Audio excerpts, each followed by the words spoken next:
Hello നമസ്കാരം. വ്യത്യസ്തങ്ങളായിട്ടുള്ള ആപ്പുകൾ നമ്മൾ ദിനേന നമ്മുടെ ഫോണിൽ ഉപയോഗിക്കുന്നവരാണ്. പക്ഷേ കുറേ ആളുകൾ ഇപ്പോഴും ഏറ്റവും ഹെൽപ്ഫുൾ ആകുന്ന കുറച്ച് ആപ്പുകളുണ്ട്. അവയെക്കുറിച്ച് അറിഞ്ഞിട്ടില്ല, അവയെക്കുറിച്ച് ഉപയോഗിക്കുന്നില്ല. അപ്പോൾ ഇന്നത്തെ വീഡിയോ ഞാൻ ഉപയോഗിക്കുന്ന ഒരു ഏറ്റവും നന്നായിട്ട് തോന്നിയിട്ടുള്ള ഒരു 7 ആപ്പുകളെ കുറിച്ചിട്ടാണ്. ഇത് എൻ്റെ മാത്രമല്ല, നിങ്ങൾക്കും അതായത് മിക്ക ആളുകൾക്കും ഈ 7 ആപ്പുകൾ ഉപയോഗം ഉണ്ടാകും അല്ലെങ്കിൽ ഉപകാരപ്രദമാകും.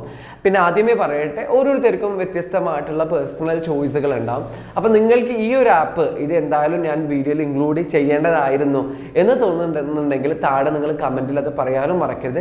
അപ്പം നമുക്ക് നേരെ വീഡിയോയിലേക്ക് കിടക്കാം. ആദ്യമായിട്ട് ഞാൻ പരിചയപ്പെടുത്തുന്ന ആപ്പ്, ഞാൻ നന്നായിട്ട് ഉപയോഗിക്കുന്ന ഒരു ആപ്പാണ് നോട്ട്ബുക്ക് LM. ഇതൊരു AI ടൂൾ കൂടിയാണ്. ഇതിൻ്റെ ഒരു പ്രത്യേകത എന്താ വെച്ചാൽ ഏറ്റവും കൂടുതൽ ഹെൽപ്ഫുൾ ആവുക വിദ്യാർത്ഥികളാണെങ്കിൽ നിങ്ങൾ എന്തായാലും ഈ ഒരു AI ടൂൾ അല്ലെങ്കിൽ ഈ ഒരു ആപ്പ് നിങ്ങൾ ഉപയോഗപ്പെടുത്തണം. നമ്മൾ ഇതിൻ്റെ ഒരു ഡീറ്റെയിൽ വീഡിയോ മുമ്പ് ചെയ്തിട്ടുണ്ട്. താല്പര്യമുള്ള ആളുകൾക്ക് ആ വീഡിയോ കാണാം. ഇതിൻ്റെ ഒരു പ്രത്യേകത എന്ന് വെച്ചാൽ ഇപ്പം നിങ്ങൾ എന്തെങ്കിലും PDF-കൾ, ഓഡിയോ ഫയൽസുകൾ, ടെക്സ്റ്റുകൾ, യൂട്യൂബ് ലിങ്കുകൾ, വെബ്സൈറ്റ് ലിങ്കുകൾ, ഇങ്ങനെ ഏത് ഫയലും നമുക്ക് ഇതിൻ്റെ ഇൻപുട്ട് സോഴ്സായിട്ട് കൊടുക്കാം.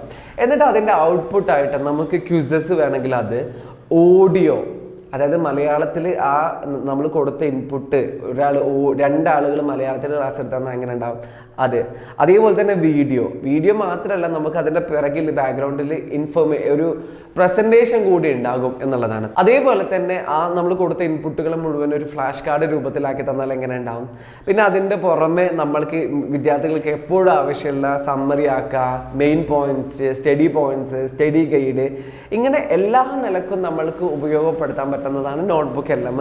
ഒരു കാര്യം കൂടി ഞാൻ പറയാൻ വിട്ടുപോയി. അതിലുള്ള മറ്റൊരു പ്രധാനപ്പെട്ട ഒരു പ്രത്യേകതയാണ് മൈൻഡ് മാപ്പ് എന്നുള്ളത്. അതായത് നമ്മളൊരു ചാർട്ട് അതിൻ്റെ സോഴ്സ് ആയിട്ട് കൊടുത്തു കഴിഞ്ഞാൽ ആ ചാർട്ടിനെ മുഴുവനും ഒരു മാപ്പ് രൂപത്തിൽ നമുക്ക് കാണിച്ചു തരും. അതായത് ഈ പാഠത്തെ 2 ആയിട്ട് തരം തിരിച്ചിട്ടുണ്ട്. ആ 2 ഭാഗത്തെ ഓപ്ഷൻ എ, ഓപ്ഷൻ ബി തന്നെ വീണ്ടും 3 രൂപങ്ങളുണ്ട്, ഓപ്ഷൻ എന്ന് വീണ്ടും 2 രൂപങ്ങൾ, അങ്ങനെ നമുക്കൊരു എൻറ്റയർ മാപ്പ് കിട്ടുന്ന രീതിയിലാക്കി ഉണ്ടാവും. അതാണ് നോട്ട്ബുക്ക് LM. വിദ്യാർത്ഥികളാണെങ്കിൽ നിങ്ങൾ എന്തായാലും ഈ ഒരു AI ടൂൾ ഉപയോഗിക്കണം. രണ്ടാമത് ഞാൻ ഉപയോഗിക്കുന്ന ആപ്പ് എന്ന് പറയുന്നത് പെർപ്ലെക്സ്. ഒരു സെറ്റ് ഓഫ് ആപ്പുകളാണ്. നിങ്ങൾക്കിതിൽ ഏത് ഉപയോഗിക്കാൻ, 3 ഉപയോഗിച്ചാലും കുഴപ്പമില്ല. അത് 1 ജെമിനി, 2 ChatGPT, 3 പെർപ്ലെക്സിറ്റി. ഈ 3 ആപ്പുകളും ഉണ്ടെങ്കിലും നന്നാവും. കാരണം 3ൻ്റെ ആവശ്യങ്ങൾ വ്യത്യസ്തമാണ്. അല്ലെങ്കിൽ അറ്റ്ലീസ്റ്റ് നിങ്ങളുടെ ഫോണിൽ സ്റ്റോറേജ് അല്ലെങ്കിൽ ഇതിൽ ഏതെങ്കിലും ഒന്നെങ്കിലും നിങ്ങളുടെ ഫോണിൽ നിങ്ങൾ ഉപയോഗിക്കണം. ജെമിനിയുടെ പ്രധാനപ്പെട്ട പ്രത്യേകത എന്ന് വെച്ചാൽ മലയാളത്തിൽ എനിക്ക് ഏറ്റവും നന്നായിട്ട് ഔട്ട്പുട്ട് കിട്ടുന്നത് ജെമിനിയിലാണെന്ന് തോന്നിയിട്ടുണ്ട്. പിന്നെ ജെമിനിയിൽ മറ്റ് ജെമ്മിൻ്റെ ഓപ്ഷൻ ഉണ്ട്. നമുക്ക് ഇമേജുകൾ എഡിറ്റ് ചെയ്യാം, ഇമേജുകൾ ക്രിയേറ്റ് ചെയ്യാം, വീഡിയോ മേക്ക് ചെയ്യാം, പിന്നെ ഇൻഫോഗ്രാഫിക്സ് ക്രിയേറ്റ് ചെയ്യാം. അങ്ങനെ ഒരുപാട് കാര്യങ്ങളാണ് ജെമിനി എനിക്ക് പേഴ്സണൽ ചോയ്സ് ആയിട്ട് തോന്നിയിട്ടുള്ളത്. പിന്നെ ChatGPT ഞാൻ ഉപയോഗിക്കുന്നത് ഒന്നുകൂടി ഇമേജുകൾ ക്രിയേറ്റ് ചെയ്യാൻ വേണ്ടിയിട്ട് ChatGPT നമുക്ക് ഉപയോഗിക്കാം. പെർപ്ലെക്സിറ്റി എനിക്ക് ഏറ്റവും നന്നായിട്ട് തോന്നിയത്, നമ്മൾ ഗൂഗിൾ സെർച്ചിന് പകരം നമ്മൾക്ക് പെർപ്ലെക്സിറ്റിയിൽ ഉപയോഗിക്കാം. ഇപ്പം നിങ്ങൾ കോമറ്റ് വന്നതിനെ കുറിച്ചൊക്കെ അറിഞ്ഞിട്ടുണ്ടാവും എന്ന് വിചാരിക്കുന്നു. പെർപ്ലെക്സിറ്റിൻ്റെ തന്നെ മറ്റൊരു വേർഷനാണ്, അല്ലെങ്കിൽ അവരുടെ നെക്സ്റ്റ് വേർഷനാണ്. ഇപ്പോൾ പെർപ്ലെക്സിറ്റി ഉപയോഗിച്ചിട്ട് ഇപ്പോൾ ഒരു എക്സാമ്പിൾ, നിങ്ങൾ എന്തെങ്കിലും ആമസോണിൽ നിങ്ങളൊരു സാധനം പർച്ചേസ് ചെയ്യാമെന്ന് വിചാരിക്കുക. ആ സമയത്ത് നമ്മൾ എന്ത് ചെയ്യും, ആമസോണിൽ വില എന്താണെന്ന് നോക്കും, ഫ്ലിപ്കാർട്ടിൽ എന്താ വില നോക്കും.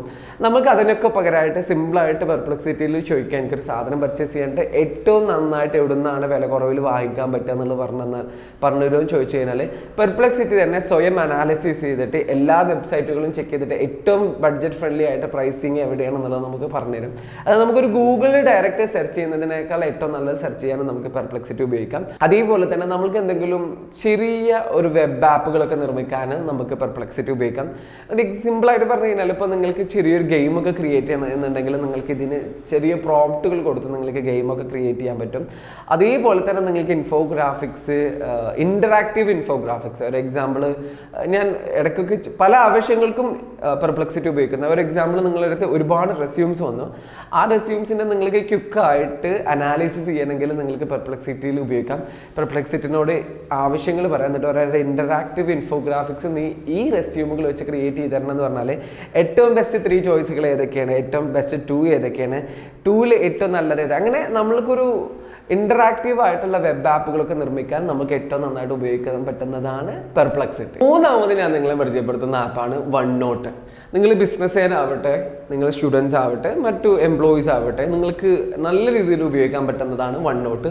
ഇതിൻ്റെ ഒരു പ്രത്യേകത എന്ന് വെച്ചാൽ നമ്മൾക്ക് പേനയും പേപ്പറിലും എഴുതുന്ന അതേപോലെ തന്നെ നമ്മൾക്ക് വൺ നോട്ടിൽ എഴുതാൻ പറ്റും. ഇത് മൈക്രോസോഫ്റ്റിൻ്റെ ഒരു ആപ്പാണ്. നിങ്ങളടുത്ത് പേന ഉണ്ടെങ്കിൽ, അതായത് ഫോണിൽ ഉപയോഗിക്കാൻ പറ്റുന്ന പേന അല്ലെങ്കിൽ ഐപാഡിലോ ടാബിലോ ഉപയോഗിക്കാൻ പറ്റുന്ന പേന ഉണ്ടെങ്കിൽ ഒന്നുകൂടി ഉപകാരപ്രദമാവും ഈ ആപ്പ്. അതായത് നമുക്ക് എന്താ വെച്ചാൽ ഇപ്പോൾ എന്തെങ്കിലും മീറ്റിംഗ്സ് നടക്കുന്നുണ്ടെങ്കിൽ നമ്മൾക്ക് അതൊന്ന് പോയിന്റുകൾ എഴുതിയെടുക്കാൻ, അല്ലെങ്കിൽ നിങ്ങളിപ്പോൾ ഒരു ബിസിനസ് മാൻ ആണ്, നിങ്ങൾക്കൊരു സാധനം മറ്റൊരാളുടെ മുമ്പിൽ പ്രസൻറ്റ് ചെയ്യണം. അപ്പോൾ നിങ്ങൾക്ക് വൺ നോട്ട് ഉപയോഗിച്ചിട്ട് അവർക്ക് വരച്ച് കാണിച്ചു കൊടുക്കാൻ പറ്റും എന്നുള്ളതാണ്. അതാണ് വൺ നോട്ടിൻ്റെ ഒരു പ്രത്യേകത. വളരെ ഹെൽപ്ഫുള്ളാണ്. ഞാൻ നല്ല രീതിയിൽ ഉപയോഗിക്കുന്നതാണ് വൺ നോട്ട്. നാലാമത് ഞാൻ നിങ്ങളെ പരിചയപ്പെടുത്തുന്ന ആപ്പ് ആണ് ഗൂഗിൾ കീപ്പ്. ഗൂഗിൾ കീപ്പിനെ പോലെ തന്നെ മറ്റു ആപ്പുകളുണ്ട്. ആപ്പിളിൻ്റെ ഉണ്ട്, സാംസങ്ങിൻ്റെ ഒക്കെ ഉണ്ട്. ഗൂഗിൾ കീപ്പാണ് ഞാൻ കൂടുതലായിട്ട് ഉപയോഗിക്കുക. ഇതെന്താ വെച്ചാൽ നമ്മൾക്ക് ടെക്സ്റ്റ് ഫയലുകളൊക്കെ ഉണ്ടാവും, അതും അതേപോലെ തന്നെ ഇമേജുകൾ ഒക്കെ നമുക്ക് സൂക്ഷിക്കാൻ പറ്റുന്ന ഒരു പ്ലാറ്റ്ഫോമാണ് അല്ലെങ്കിൽ ഒരു ആപ്പാണ് ഗൂഗിൾ കീപ്പ്. ഇതിൻ്റെ പ്രധാനപ്പെട്ട ഒരു പ്രത്യേകത എന്താ വെച്ചാൽ ഇപ്പം നമ്മൾക്ക് ഏതെങ്കിലും ഒരു ടെക്സ്റ്റ് കണ്ടു, അപ്പോൾ നമുക്ക് ഭയങ്കരമായിട്ട് ഇഷ്ടപ്പെട്ടു, അല്ലെങ്കിൽ ഏതെങ്കിലും ഒരു സ്റ്റോറി കണ്ടു നമുക്ക് ഭയങ്കര ഇഷ്ടപ്പെട്ടു, അത് നമ്മൾക്ക് എന്ത് ചെയ്യാൻ പറ്റും, ഇവിടെ കീപ്പിൽ വന്നിട്ട് സേവ് ചെയ്യാൻ പറ്റും.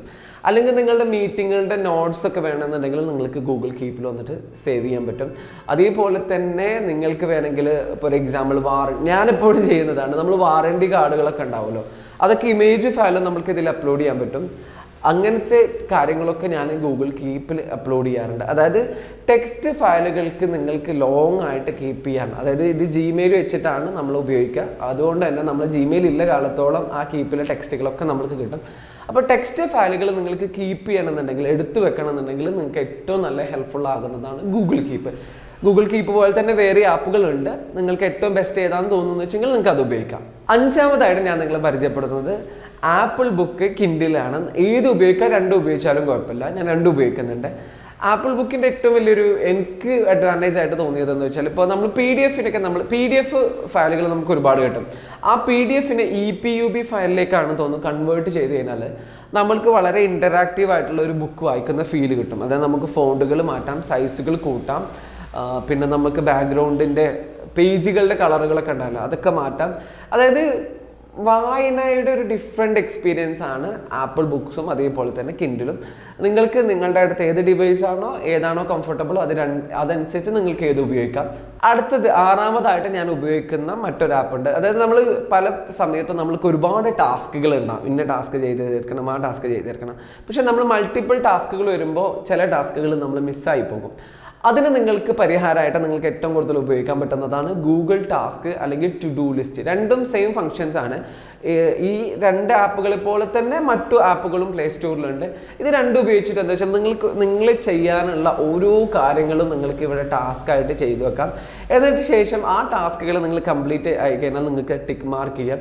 ശരിക്കും പറഞ്ഞാൽ ഇത് മറ്റൊരു തരത്തിൽ ചില ദിവസങ്ങളിൽ നമ്മളൊന്നും ചെയ്തില്ല എന്നുള്ളൊരു ഫീലൊക്കെ ഉണ്ടാവുമല്ലോ, അല്ലെങ്കിൽ നമുക്കൊരു ഗ്ലൂമി ഫീലൊക്കെ വരുന്ന സമയത്ത് നമ്മളിങ്ങനെ ഓരോ കുഞ്ഞു കാര്യങ്ങളടക്കം ടാസ്ക് രൂപത്തിലാക്കി വെക്കുക. എന്നിട്ട് നമ്മൾ ആ ടാസ്ക് ചെയ്ത് തീർക്കുമ്പോൾ നമുക്കൊരു ഫുൾഫിൽമെൻറ്റ് ഫീൽ ഉണ്ടല്ലോ, ദാറ്റ് ഈസ് സംതിങ്. അതായത് നമ്മൾക്കൊരു സെൽഫായിട്ട് നമ്മളെ തന്നെ അഭിനന്ദിക്കാൻ തോന്നുന്ന ഒരു മൊമെൻറ്റ്സ് ആണ്. അപ്പോൾ നിങ്ങൾക്ക് കുറേ ടാസ്കുകളുണ്ട്, അത് നിങ്ങൾ മിസ്സായി പോകുന്നുണ്ടെങ്കിൽ നിങ്ങൾ ഉപയോഗിക്കേണ്ട രണ്ട് ആപ്പ്, ഇതിലേതും ഉപയോഗിക്കാം. രണ്ടും ഏതെങ്കിലും ഒന്ന് ഉപയോഗിച്ചാൽ മതി, രണ്ടും സെയിം ഫങ്ഷൻസ് ആണ്. അറ്റ് ലാസ്റ്റ് നിങ്ങൾക്ക് ഞാൻ പരിചയപ്പെടുത്തുന്നത് എനിക്ക് കൂടുതൽ ഹെൽപ്ഫുൾ ആകുന്നതാണ് ക്യാൻവ. ക്യാൻവയുടെ ഏറ്റവും പ്രത്യേകത എന്താ വെച്ചാൽ ഞാൻ അഡോബ് ഫോട്ടോഷോപ്പും അഡോബ് പ്രീമിയർ പ്രോ ഒക്കെ ഉപയോഗിച്ചിരുന്ന ആളാണ്. ഫോട്ടോഷോപ്പ് ഇപ്പോഴും ഉപയോഗിക്കുന്നുണ്ട്, പക്ഷേ ഞാൻ മിക്ക സമയങ്ങളിലും ഇപ്പോഴും ക്യാൻവയാണ് പെട്ടെന്ന് എടുക്കുക. കാരണം എന്താ വെച്ചാൽ ക്യാൻവയിൽ നമുക്ക് ഒന്നുകൂടി ഫാസ്റ്റായിട്ട് വർക്ക് ചെയ്യാൻ പറ്റും, ഒന്നും കൂടി ഈസിയാണ്, ഫ്രണ്ട്ലി ആണ്. അതേപോലെ തന്നെ ക്യാൻവ ഫ്ലെക്സിബിൾ ആണ്. നിങ്ങൾക്ക് ഡിസൈനുകൾ, പോസ്റ്റേഴ്സ് മാത്രമല്ല കേട്ടോ, നമ്മൾ മുമ്പ് ഗൂഗിൾ സ്ലൈഡുകളൊക്കെ പവർ പോയിന്റ് പ്രസൻറ്റേഷൻസ് ഒക്കെ നിർമ്മിച്ചിരുന്നില്ല, അതൊക്കെ ഇവിടെയും നടക്കും. ഗൂഗിൾ ഡോക്ക്, അതായത് മൈക്രോസോഫ്റ്റ് വേർഡിൻ്റെ പേർപ്പസ് അടക്കം നമുക്ക് ക്യാൻവയിൽ ചെയ്യാൻ പറ്റും. ക്യാൻവയിൽ ഒരുപാട് ഫീച്ചേഴ്സ് ഉണ്ട്. അപ്പോൾ ഇത്തരത്തിലുള്ള ആവശ്യങ്ങൾക്ക് നിങ്ങൾക്ക് വളരെ അട്രാക്റ്റീവ് ആയിട്ടുള്ള ഡിസൈൻ എന്ന് പറയുമ്പോൾ പോസ്റ്റർ എന്ന് മാത്രം വിചാരിക്കട്ടെ, നിങ്ങളുടെ പ്രൊജക്റ്റ് റിപ്പോർട്ടുകൾ, പ്രസൻറ്റേഷൻസ്, അങ്ങനെ എൻ്റയർ കാര്യങ്ങൾക്ക് നിങ്ങൾക്ക് ചെയ്യാൻ പറ്റുന്നതാണ് ക്യാൻവ. അതേപോലെ തന്നെ ക്യാൻവയുടെ പ്രീമിയം ഉണ്ടെങ്കിൽ നിങ്ങൾക്ക് എന്ത് ചെയ്യാൻ പറ്റും, ബാക്ക്ഗ്രൗണ്ടൊക്കെ ക്വിക്കായിട്ട് റിമൂവ് ചെയ്യാൻ പറ്റും. ബാക്ക്ഗ്രൗണ്ട് റിമൂവ് ചെയ്യുമ്പോൾ തന്നെ ഒന്നും കൂടി ഫാസ്റ്റാണ്, നല്ല രീതിയിൽ തന്നെ ബാക്ക്ഗ്രൗണ്ട് റിമൂവ് ചെയ്ത് തരുന്നുണ്ട്. അപ്പോൾ 7 ആപ്പുകൾ അല്ലെങ്കിൽ 7 സെറ്റ് ഓഫ് ആപ്പുകൾ നിങ്ങൾക്ക് പരിചയപ്പെടുത്തി തന്നു. ഇനി നിങ്ങൾക്ക് ഈ ആപ്പുകളെ കൂടി ഞാൻ ഉൾപ്പെടുത്തേണ്ടതായിരുന്നു, പറയേണ്ടതായിരുന്നു, അങ്ങനെ എന്തെങ്കിലും ഉണ്ടെങ്കിൽ അത് താഴെ കമൻറ്റിൽ പറയാൻ മറക്കരുത്. വീഡിയോ ഹെൽപ്ഫുൾ ആയിട്ടുണ്ടെങ്കിൽ താഴെ അതും കൂടി കമൻറ്റിൽ പറയാം. Thank you so much for watching me.